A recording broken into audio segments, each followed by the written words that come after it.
बुजुर्ग व्यापारी की मोटिवेशनल स्टोरी। अगर कहा जाए कि सफलता किसी व्यक्ति को चुनती है तो यह गलत भी हो सकता है, लेकिन अगर हम कहें कि व्यक्ति अपनी सफलता और असफलता को चुनता है तो यह बिल्कुल सही होगा, क्योंकि एक असफल व्यक्ति कई बार प्रयास करता है, लेकिन एक सफल व्यक्ति सफलता मिलने तक प्रयास करता है और आखिर में सफलता उसके कदम चूमती है। आज एक ऐसी स्टोरी बताने जा रही हूँ जिससे अगर आप बिजनेस में नए हो तब भी आपको बिजनेस की काफ़ी हद तक समझ आ जाएगी। यह कहानी नेटवर्क मार्केटिंग बिजनेस और अन्य बिजनेस या फिर कहें कि हर जगह काम आने वाली कहानी है। यह कहानी हमें बताएगी कि नकारात्मकता में भी सकारात्मक नज़रिया कैसे रखते हैं। एक बुजुर्ग व्यापारी था जिसके 2 बेटे थे और उन दोनों की शादी हो चुकी थी और उन दोनों लड़कों के बच्चे थे। उस बुजुर्ग व्यापारी की मार्केट में मिठाई की बहुत बड़ी दुकान थी।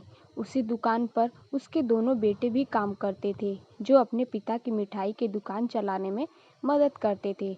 उनकी दुकान पूरे मार्केट में सबसे अच्छी चलती थी। उस बुजुर्ग व्यक्ति को पूरा शहर जानता था और उसकी बहुत इज्जत करते थे। एक समय की बात है जब दिवाली का समय था। उस समय उनकी मिठाई की दुकान पर बहुत भीड़ रहती थी, क्योंकि सीजन था। उनकी दुकान पर एक व्यक्ति आता है और उनसे मिठाई खरीद लेता है और जाने लगता है। तो वह बुजुर्ग व्यक्ति उस व्यक्ति से कहता है, साहब मिठाई के 500 रुपये तो दे दीजिए। व्यक्ति कहता, पैसे दे तो दिए, और कितने पैसे चाहिए? बुजुर्ग व्यक्ति कहता, साहब अभी आपने पैसे नहीं दिए। व्यक्ति कहता, अरे बुढ़े पागल हो गया है क्या? तुझे पैसे दे तो दिए। और उनकी बहस होने लगती है और इतने में उस व्यक्ति को गुस्सा आ जाता है और वह उस बुजुर्ग व्यक्ति में एक थप्पड़ मार देता है। फिर वहाँ पर बहुत भीड़ लग जाती है, तो वहाँ लोग उसे मामले को रफा दफा कर देते हैं। बुजुर्ग व्यक्ति के दोनों बेटे अपने पिता को संभालते हैं, फिर अन्य ग्राहकों को सामान देने लगते हैं। धीरे धीरे रात हो जाती है और दोनों लड़के घर निकल जाते हैं और बुजुर्ग व्यक्ति थोड़ी देर और रुकता है। काफ़ी समय निकलने के बाद जब बुजुर्ग व्यक्ति अपने घर नहीं आता तो दोनों लड़कों को चिंता होने लगती है कि आज जो कुछ भी हुआ अच्छा नहीं हुआ, कहीं बाबूजी कुछ गलत काम न कर ले। इसीलिए वह उन्हें ढूंढने के लिए निकल ही रहे थे। इतने में वह बुजुर्ग व्यक्ति आ जाता है।